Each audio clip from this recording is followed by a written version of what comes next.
but it does have Face ID recognition, so it's pretty good. The downside is Channing Tatum can very easily, very easily unlock my tablet if he wanted to. Hey guys, it's me again, Chris, and today we're going to be talking about the Xiaomi Pad 5 tablet. Now, normally when I make these review videos, I tend to talk too much about the technical aspects of the device. But this time we're going to do it differently. We're going to look at it from an average consumer's point of view and help you discover everything that you need to know about the product to help you make an educated decision by the end of the video and figure out if the Xiaomi Pad 5 tab is a good choice for you in 2022. Let's begin. Full disclosure, this is not a sponsored video. I would have loved to make a full technical review of the tablet, but Xiaomi doesn't reply to my emails. But that's okay. No hard feelings. Mother. Anyways, the tablet came in this plain white box, and I love it. I love how they packaged it. I talk about this a lot, how the packaging is always the first impression, and I love how they did it. It's clean, it's elegant, it has that premium feel, so kudos with the packaging. Just ignore that little bump or whatever the hell that is on the lower corner of the box. Otherwise, it looks great. Now, right off the bat, you're greeted by this plastic sleeve covering the tablet with all the information that you need to know about the Xiaomi Pad 5. It comes with WQHD at 120Hz display. That means it's in 2K. That is precisely 1600 by 2560 pixels at 16 by 10 ratio. And the fact that it comes with 120 Hz is the main reason why I wanted to get the tablet in the first place, because it will allow me to run apps or games at 120 frames per second, which makes the overall experience a lot smoother, and believe me, it makes a whole world of difference when it comes to gameplay.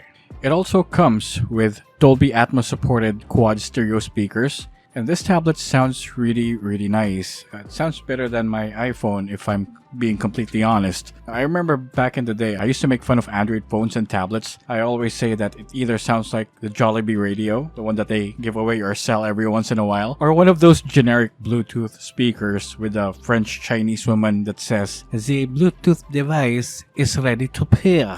If you know that, that's how they normally sound like back then. Now, this sounds amazing. This is really good, especially if you're watching videos or playing games or working with multimedia projects. The speaker sounds really nice, so that's something to look forward to. And the Pad 5 runs on the most Android-sounding processor out there, the Qualcomm Snapdragon 860, and it is paired with the Adreno 640 GPU. Although both components are a bit dated, they are still very competitive in terms of performance. And to be perfectly honest, with the price that they're selling this tablet for and the performance that you're gonna get in return, I don't think you're gonna get a better deal. If you think about it, the Poco X3 Pro runs on the same GPU and chipset, and that phone is highly regarded as a budget gaming phone. So technically speaking, with the Pad 5, you're getting a Poco X3 Pro on steroids. And for power, you're gonna get an 8720 mAh high-capacity battery on this bad boy. With regular use, it should last you within a day or so. In my case, I use the tablet for YouTube or regular browsing and a little bit of gaming. I play World of Tanks Blitz with max settings at 120 FPS, and it lasts me a good 2 to 3 days without charging, so that's very impressive in terms of battery power. Now let's go ahead and take a look at the crap that comes along with the tablet. Right behind the tablet is an envelope containing the most exciting part of any unboxing, the user manual and the warranty card. Now, if you look at this little envelope holding the user manual and the warranty card, it says designed by Xiaomi. Now, psychologically, what that tells me is that they are proud of the product. There's pride with a hint of smoldering intensity, and rightfully so. For you to produce a product that sells anywhere between 15 to 17,000 pesos and to be compared, and some people even say it's better than the 9th generation of iPad, that is a noteworthy achievement on its own. So I do understand why they are proud of the product, and I'm cool with that. Although those suspicious folds and creases on the user manual makes me question the quality of work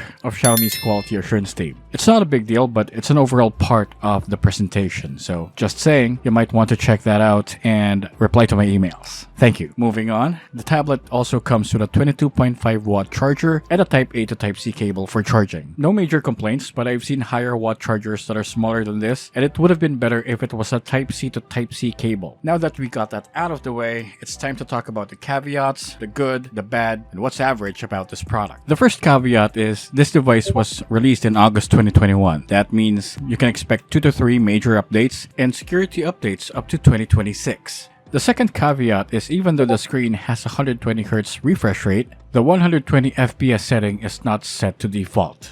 To resolve this, you just need to go to Settings, Manage Apps, Battery and Performance, and clear the data. That should fix it. That should set it to 120 FPS. Now, mind you, some people say that for some Xiaomi products, you just have to do this once. Not with this tablet. You have to do it every once in a while. Every so often, it reverts back to 60 FPS. It's not a big deal. It's pretty easy to do. So just something that you might want to know in case you hate toggling or messing around with the settings. And now let's talk about what's good about the product. As I've mentioned earlier, it ranges from 15 to 17,000 pesos in the Philippines. You can get yours from either Lazada or Shopee. I'm going to leave links on the description box below so you could use my affiliate links to help support the channel. And while we're on the topic, I also have a PayPal account and a super thanks button on the video. So if you want to help support the channel, please consider one of the options that I just provided. I would greatly appreciate it and would really help the channel out a lot. Now going back to the topic, the price will vary depending on which variant you choose. I chose the 6GB RAM variant with 128 storage space. I don't really need 256 gigabytes to be perfectly honest. Most of the important stuff that I need are on my mobile phone. And also, there are cloud services that you can use to store your files. So I don't see any real need to go higher than 128 unless you do your work offline most of the time, which I highly doubt at this day and age. So that is the first good thing about this tablet, the value for money. Second, the processor and the GPU on the Xiaomi Tab 5 is powerful enough to execute multimedia editing tasks and run graphically demanding mobile games on max settings at 120 FPS. Third is the battery life. At 8720 mAh, this can pretty much last you the whole day. Fourth is the audio quality.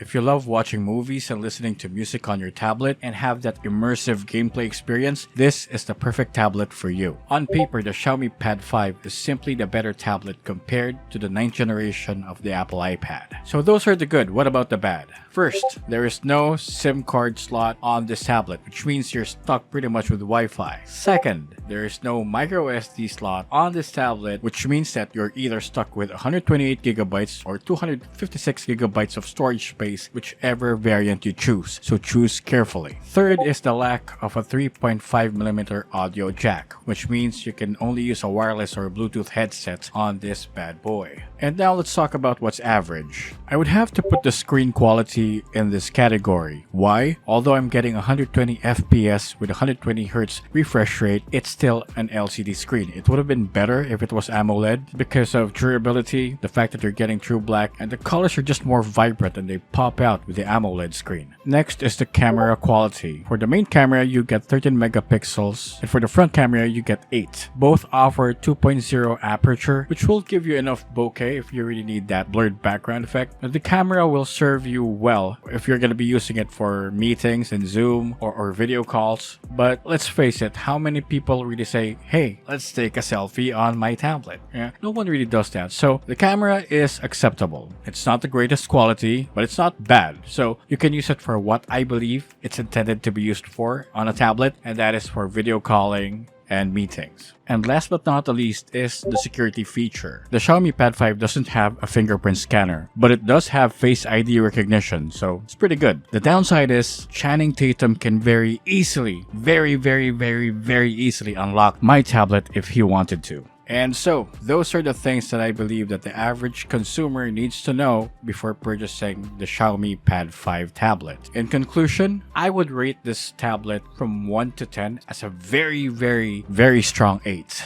it is a very worthy investment in my opinion. For the price and performance, the comparison to the Apple iPad, it's great. I don't think there's a tablet better than it right now if you're only going to be looking at the value for money. So that's it. I hope you enjoyed the video. If you did, please hit like and subscribe. Again, we have the super thanks button, PayPal, and the affiliate links on the description below. So use those. Please help me out. And Xiaomi, you're always welcome to send me a message or an email. Thank you so much. Everybody love everybody. I'm gonna see you on the next video. Peace.